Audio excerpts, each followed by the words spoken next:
함께 말씀 보겠습니다. 이 시간 하나님 우리에게 주시는 말씀은 창세기 37장 5절로 11절까지의 말씀입니다. 요셉이 꿈을 꾸고 자기 형들에게 말하매 그들이 그를 더욱 미워하였더라. 요셉이 그들에게 이르되 청하건대 내가 꾼 꿈을 들으시오. 우리가 밭에서 곡식단을 묶더니 내 단을 일어서고 당신들의 단은 내 단을 둘러서서 절하더이다. 그의 형제들이 그에게 이르되 내가 참으로 우리의 왕이 되겠느냐, 참으로 우리를 다스리게 되겠느냐 하고 그의 꿈과 그의 말로 말미암아 그를 더욱 미워하더니 요셉이 다시 꿈을 꾸고 그의 형들에게 말하여 이르되 내가 또 꿈을 꾼즉 해와 달과 11별이 내게 절하더이다 하니라. 그가 그의 꿈을 아버지와 형들에게 말하매 아버지가 그를 꾸짖고 그에게 이르되 내가 꾼 꿈이 무엇이냐, 나와 내 어머니와 내 형들이 참으로 가서 땅에 엎드려 내게 절하겠느냐. 그의 형들은 시기하되 그의 아버지는 그 말을 간직해 두었더라. 아멘. 살아계신 우리 하나님의 말씀입니다. 이 시간 간직해 두었더라 라는 제목으로 말씀 전하겠습니다. 오늘 본문은 여러분 잘 알고 계시고 또 많은 분들이 좋아하시는 요셉의 이야기입니다. 지금 이제 37장에서 요셉의 이야기가 이제 시작이 되는데 11명이죠. 아직 베냐민이 태어나지 않았으니까 이 11명의 아들 중에서 막내였고 가장 특별한 사랑을 받았습니다. 근데 그 사랑은 그 시대에 그렇게 주면 안 되는 너무도 특별한 사랑이었어요. 노년의 어느 아들이었고 야곱이 사랑했던 여인 라헬을 통해 얻은 아들입니다. 더 사랑할 수밖에 없었죠.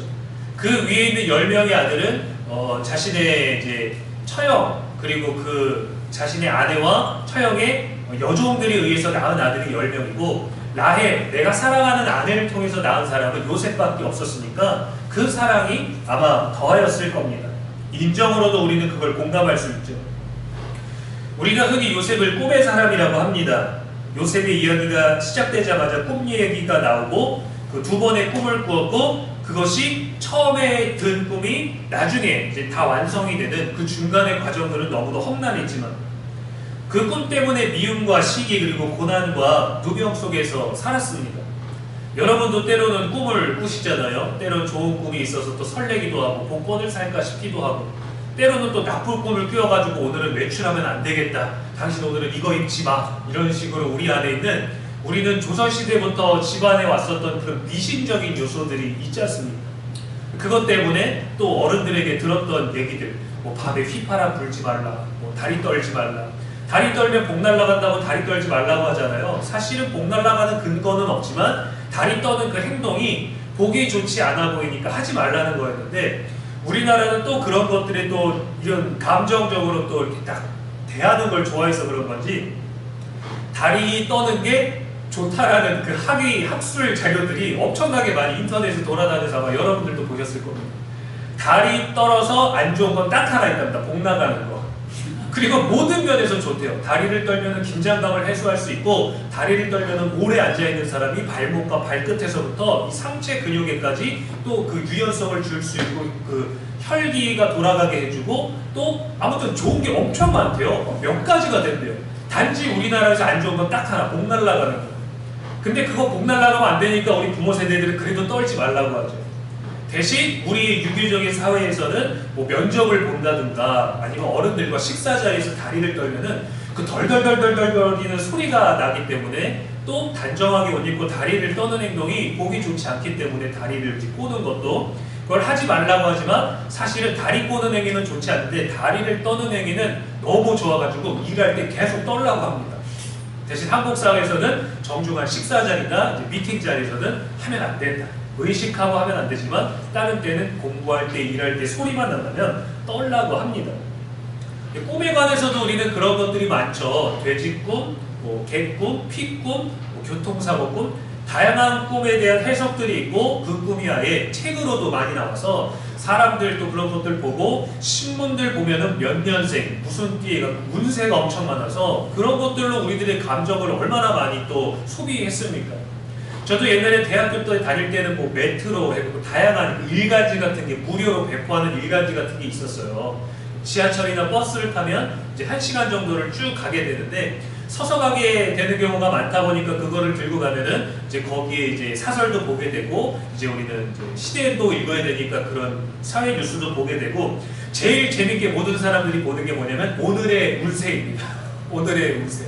저도 그거를 보면서 가요. 신학교에 공부하러 가면서 오늘의 운세를 보고 뭐 오늘은 83년생 안경 낀 사람을 조심하라. 그럼 버스에서 안경 벗고 가고 도착해서 안경 쓰고 그랬던 그래도 뭔가 믿을 것 같은 믿어야 될 것 같은 하나님의 무언가는 드러나지 않는데 뭔가 이 운세들은 매일매일마다 알려주는 그 친절함들이 있는 거죠.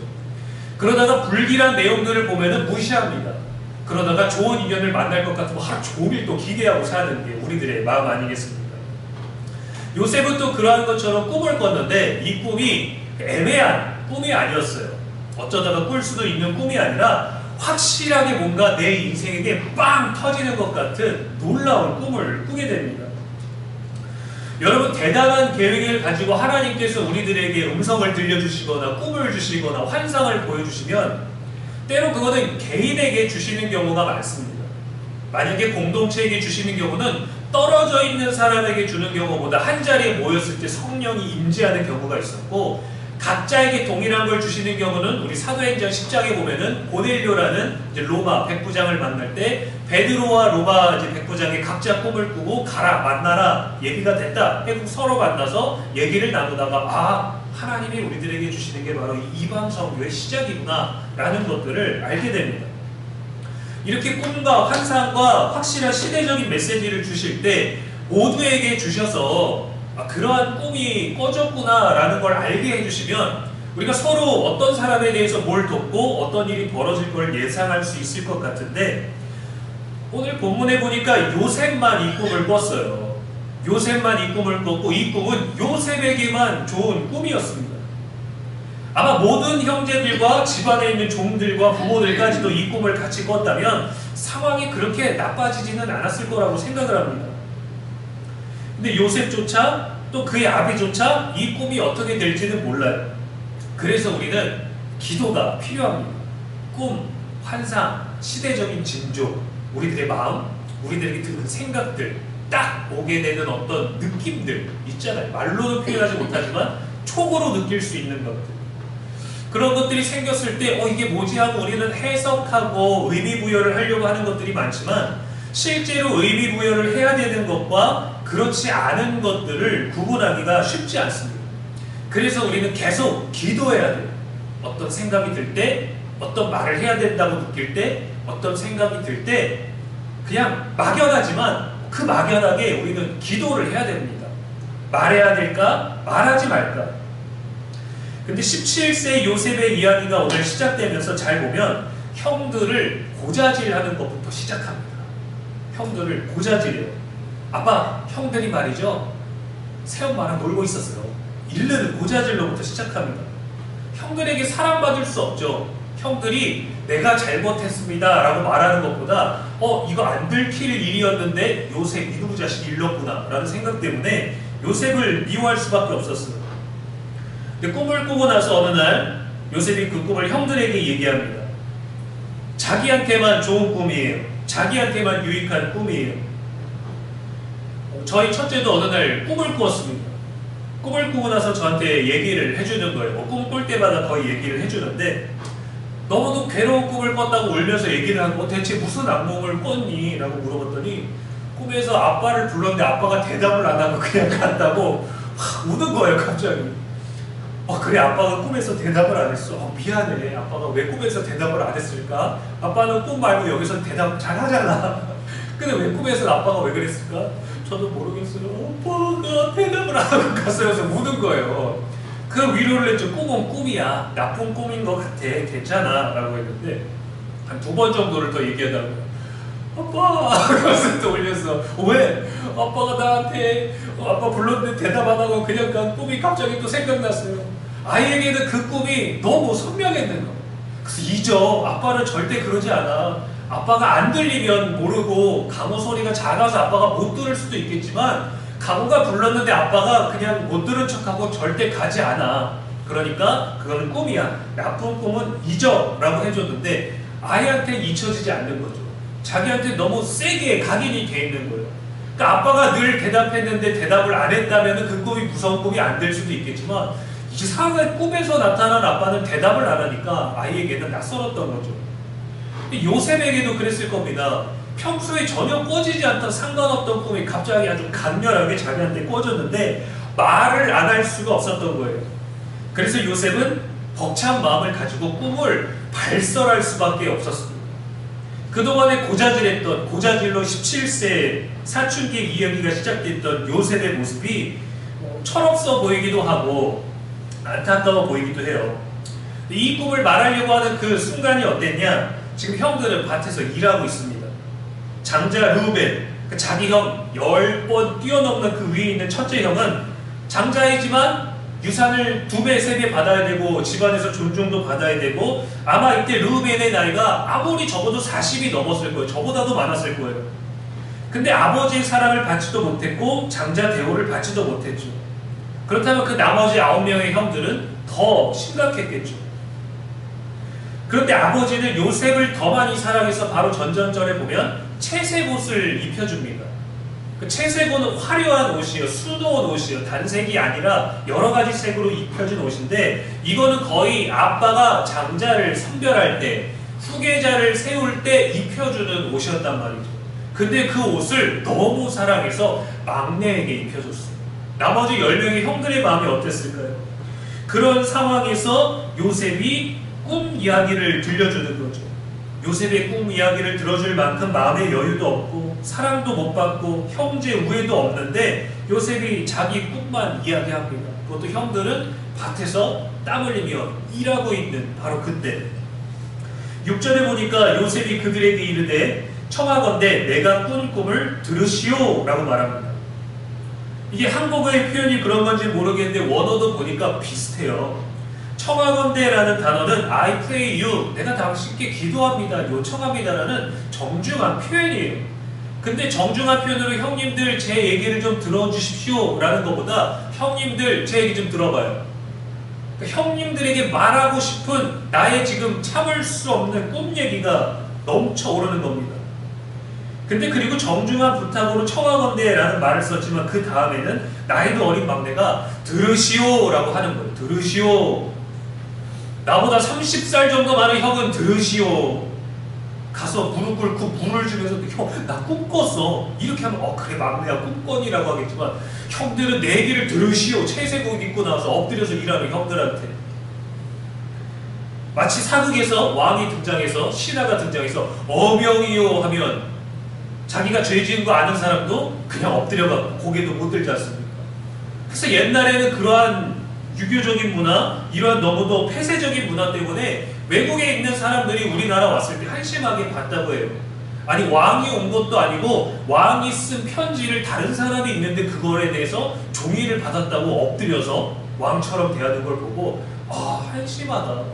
어떻게 사람의 인격이 이렇게 할 수 있느냐.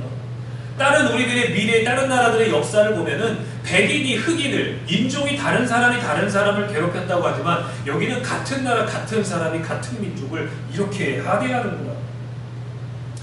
그러니까 요셉이 지금 등장해서 들으시오라고 하는 말은 어명과도 같은 겁니다. 하던 일을 멈추고 내 꿈을 들으시오. 미움받기 딱 좋은 철없는 표현이죠. 이 꿈으로 인해서 형들이 요셉을 더욱 미워했습니다. 꿈 내용도 좋지 않아요. 형님들의 곡식단은 서 있고 내 곡식단을 둘러서더니 내 곡식단을 향해 모두 절했습니다. 이게 꿈이에요. 그리고 막 들떠 있는 거죠.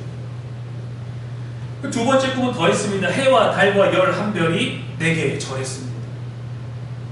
굳이 해석을 안 해줘도 누가 들어도 기분 나쁜 꿈이에요. 굳이 이런 꿈 내용을 말하기까지 정말 눈치 없는 고자질쟁이 요셉으로밖에 생각이 되질 않습니다. 그러니까 마치 우리 사회에서 보면 신입사원이 막 입사해갖고 첫 출근을 했는데 사장님하고 임원들하고 회사 선배들 앞에다가 다 모아놓고 내 얘기를 좀 들으시오 하는 거예요. 모든 직원들은 들으시오. 제가 어제 꿈을 꾸었는데, 출근하기 전날 꿈을 꿨는데 신이 내게 이 회사를 주셨어. 제가 꼭대기 엘리베이터에서 타고 내려와서 내리는데 여기 모든 직원과 사장과 모든 선배들이 내게 머리를 조아렸습니다. 여러분, 우리가 이거를 패기 있는 신입이 왔다라고 말할 수 있나요? 개념이 너무 없죠. 철이 없죠. 완전 핵폭탄을 떠안는 거죠. 부모가 자식에게 절을 받고 선배가 후배에게 대우를 받습니다. 부모가 자식이 절하는 꿈을 듣고 야, 쟤는 정말 훌륭한 사람이 되겠구나. 부모가 자식한테 절을 한대. 우리가 그렇게 나누는 사람이 없을 겁니다. 성경의 독자는 요셉의 꿈의 의미와 결말을 알기 때문에 괜찮지만, 그래도 여러분, 이 상황을 놓고 보면 너무도 괘씸한 일 아닙니까? 어떻게 저렇게 센스가 없을 수 있지? 어떻게 저런 사람이 하나님의 꿈을 이뤄내고 총리가 돼서 그 나라를 구할까? 복수는 안 했다고 하지만 시므온을 붙잡아두고 그들을 보내고 베냐민을 붙잡겠다고 하고 그렇게 형제들의 곡식을 주면서 거기에 은쟁반을 넣어갖고 우리를 모함했는데 과연 복수를 과연 안 할까? 형들 마음에 당연히 두려움이 들지 않겠습니까? 형들을 시험했다고 말하고 나는 더 이상 그런 것 때문에 연연하지 않았으면 좋겠습니다라고 부탁하지만 그런 것들을 경험했던 형들 마음에서는 그럴 수가 없겠죠. 야곱도 요셉의 두 번째 꿈 이야기를 듣고 꾸짖었습니다. 10절에 보니까 아버지가 그를 꾸짖고 그에게 이르되 내가 꾼 꿈이 무엇이냐? 나와 내 어머니와 내 형들이 참으로 가서 땅에 엎드려 내게 절하겠느냐? 땅에 엎드린다라는 행위는요, 이 당시에는 거의 신 아니면 노예가 주인에게 죽을 죄를 지은 사람이 죽기 전에 할 수 있는 거의 정말 최후의 수단과도 같은 것이었습니다. 아버지로서도 화가 난 거예요. 내가 사랑하고 내가 이뻐했지만 오냐오냐 했더니 형들만이 아니라 이 가문의 주인이 나에게까지 엎드리게 한다니 얼마나 화가 났겠습니까? 여러분, 고대 사회에서도 더욱 그러했겠지만 우리 이 동방예의지국에서 이 미풍양속을 해치고 싸움과 분란을 일으키는 이 행동은 거의 태형이죠. 그쵸? 그런데 우리는 야곱의 마지막 행동을 기억해야 됩니다. 11절에 이렇게 되어 있습니다. 그의 형들은 시기하되 그의 아버지는 그 말을 간직해 두었더라. 간직해 두었더라. 이 꿈이 뭔지, 이게 뭔지는 알 수 없는데 기억해 두었습니다. 간직해 두었습니다. 저는 이것이 기도하는 사람의 자세라고 생각합니다. 기도자는 할 말이 많아도, 들은 게 많아도, 반응할 말이 많아도 기도가 먼저예요. 내가 들은 말을 놓고 먼저 기도해야 되는 거예요. 내가 할 말을 가지고 먼저 기도해야 되는 거예요. 이 점검 필터 하나의 과정이 우리에게는 늘 필요합니다. 들었을 때는 그냥 오더라도 나아갈 때는 기도하고 나아가야 되는 기도 필터가 우리들에게는 있어야 되는 거예요. 이것은 침묵이고 묵상이고 기도여야 합니다. 야곱이 요셉을 더 사랑하기도 했지만 이건 평범한 꿈이 아니겠다.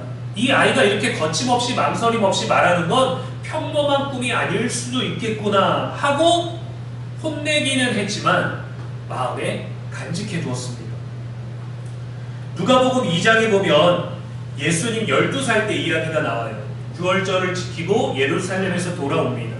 근데 오는 길에 예수님이 없다라는 것을 알았어요. 예수가 없네? 아빠랑 있을 줄 알았는데 없고 엄마랑 있을 줄 알았는데 없었던 거죠.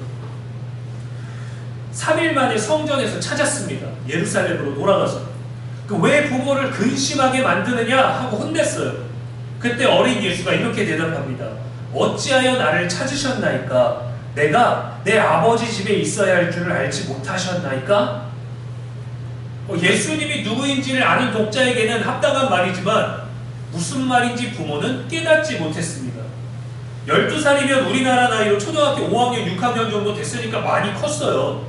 아마 일반적으로 이런 얘기를 자식에게 만약에 들었다면 아니 내가 여기 있을 줄 모르셨습니까? 라고 이렇게 너무도 당당하게 얘기하면 우리는 헛소리 한다고 등장을 때리겠죠. 나사렛으로 돌아와서 마리아가 어땠느냐? 그 어머니는 이 모든 말을 마음에 두니라 했습니다. 예수가 한 말을 이해 못했지만 그 모든 말을 마음에 두니라 간직했어요. 마리아는 알죠. 수태고지를 성령을 통해서 성령으로 잉태될 것을 들었기 때문에 예수가 평범하지 않은 존재라는 것을 알았습니다. 근데 내가 아버지 집에 있어야 될 줄 모르셨나이까? 라고 할 때는 그 말을 이해 못했지만, 일단 이해는 못했지만 마음에 간직해 둔 거예요. 하나님이 어떻게 이거를 깨닫게 하실지, 내게 있는 이 언어를 하나님이 어떻게 보여주실지 일단 마음에 간직하는 거예요. 하나님이 우리들에게 계시를 주실 때, 사람에게서 무언가를 은밀하고 진중하게 듣게 될 때 우리는 이 야곱과 마리아의 태도를 기억해야 됩니다. 기도자의 태도로 이상적이지 않나요? 마음에 두고 하나님이 어떻게 하실지를 묻는 기도의 습관이 필요합니다. 우리들에게 올 때는 거침없이 말이 올 수 있어요. 우리들에게 올 때는 필터 없이 말이 올 수 있어요. 그러나 그것은 다 그대로 들으십시오. 우리가 어떻게 반응하느냐에 따라서 그 말에 힘이 있고 없고가 정해지는 것이지, 정해지는 것이 아니라 우리가 어떻게 반응하냐가 그 말에 힘이 있고 없고를 결정하는 겁니다. 쓸데없는 말을 들었다면 흘려보내면 기분도 상대방이 나쁠 것이고, 만약에 우리가 반응해서 우리는 더 크게 분노한다면 그 말이 맞다라는 것을 인정하게 되는 것이죠. 우리는 믿음 안에서 많은 행동과 언어를 신앙으로 해석하고 품으려고 하지 않습니까? 그러니까 하나님의 뜻이, 하나님의 계획이 무엇일지 전부 알 수 없기 때문에 이해가 안 될 때는 오늘 야곱과 마리아처럼 마음에 간직하고 기도해야 돼요. 물어야 되는 거예요. 사람에게 궁금해서 물으려 나갈 때에도 기도하고 물어야 돼요. 어떤 질문이 상대방을 해치지 않을까? 어떤 질문이 나도 상대방도 기분 상하지 않고 받아들이고 내가 원하는 답을 찾을 수 있을까? 그런 유순한 말들은 분노를 쉬게 합니다. 그런데 우리는 너무 많은 말들로 상대에게 부담을 줄 때가 있죠. 한마디를 하기 전에 먼저 두 마디를 기도하십시오. 천천히 침착하게 말하는 훈련과 습관이 필요합니다. 너무 말이 아예 없는 것도 상대방이 좀 어려워하고 부담 느낄 수도 있지만, 오히려 의미 없는 많은 말보다 더 진지하다는 것을 전해줄 수 있어요. 말을 아끼는 게. 제가 그 훈련을 의식적으로 참 많이 하는데도 잘 안 됩니다. 설명하려고 그냥 애를 써요. 저 말이 그렇게 많아요. 그래서 저는 설교를 준비할 때 원고를 예전에는 막 10장, 8장을 해갖고 실컷 읽으면서도 할 말이 많아서 원고에 없는 말들도 많이 했는데, 지금은 원고에 딱 있는 말만 하려고 하고 원고를 예전보다 정말 엄청나게 줄였는데 시간은 비슷해요. 참 신기하죠? 우리가 때로는 정말 마음에 간직하고 두어야 될 말은 잘 간직해야 되는데, 간직해야 될 거는 잘 간직하고 비워야 할 건 잘 비워야 되는데 그거 잘 안 되잖아요. 비워야 할 말은 계속 간직하고 기억해야 될 말은 자주 읽는 게 우리 아니겠습니까? 그래서 가까운 사람의 관계에서도 내가 그 말했던 거 기억나면은 잘 기억 안 난다 그러면 서운해요. 사실 한편으로는 한 번 더 얘기해줘도 되는 것이지만, 내가 하는 말에 의미 부여를 전혀 하지 않는구나, 귀담아 듣지 않는구나라는 그 서운한 마음, 섭섭이가 우리들에게 오는 것을 막지 못하고 우리는 또 반응하게 되는 거예요. 그럴 때에도, 상대방이 무심할 때에도, 상대방이 놓치고 있을 때에도 기도자는 놓치면 안 되는 겁니다. 들어올 때 다 들어와도 나갈 때 기도 필터를 거치고 내보내야 되는 것이죠. 마음이 너무 어렵고 답답하면 오히려 기도가 안 될 때가 있습니다. 정말 마음이 아파서 막 울부짖으면서 기도가 될 때도 있고, 아주 진중하고 평정한 중에, 평온한 중에 되는 그런 열정 있는 마음속에 그런 묵상의 기도도 될 때가 있지만, 전혀 어떤 기도를 하고자 하는데 아무 기도도 안 될 때가 있어요. 그래도 하나님 앞에 말하십시오. 자꾸 말하십시오. 쏟아내야 됩니다. 하나님 앞에서조차 쏟아지지 않는다면 그만큼 우리의 상태가 근심이 깊은 상태인 것이기도 하고, 그만큼 자주 많이 기도하지 않았기 때문일 수도 있어요. 결국 우리를 거룩하게 하는 것은 상대방의 좋은 반응이나 우리들에게 부드럽게 말하는 게 아니라 하나님의 말씀과 기도입니다. 말씀을 가진 자, 말씀을 들은 자, 말씀을 품은 자, 기도하는 자, 기도의 필터를 가진 자, 그 사람이 그 경건함과 거룩함을 누리는 것이지 누가 우리를 거룩하게 만들기 위해 하지 않아요. 아무리 어떤 성인이 우리들에게 거룩함과 경건함에 도전을 주었어도, 도전을 받았어도 그 도전에 응하면서 우리가 행해야 우리 것이 되는 것이지, 경건한 사람을 본 걸로 감동받았다, 도전받았다, 그걸로는 아무 일도 일어나지 않습니다. 그 사람은 자신 스스로가 경건해지고 거룩해졌기 때문에 다른 이에게 도전을 줄 수 있는 거고, 다른 이에게 영향력을 줄 수 있는 거예요. 그 목적이 누군가를 향하는 게 아니라 나에게 있어야 됩니다. 하나님의 말씀과 기도가 내 안에 있어야 됩니다. 하나님의 구원과 우리의 회개가 내 안에 있어야 이게 정말 내가 영향을 받았으면 하느니, 정말 그렇게 살았으면 하는 이들에게 가게 하는 겁니다. 우리를 거룩하게 하는 것은 하나님의 말씀과 기도뿐입니다. 그래서 모든 말씀을, 모든 하나님의 은혜로우신 행적들을 마음에 간직하고 마음에 새기고 마음에 두고, 또 지혜롭고 냉정하게 비울 것은 다 비워내서 늘 새로운 은혜로 채우시고 응답으로 채우는 저와 여러분 되기를 주님의 이름으로 축원합니다.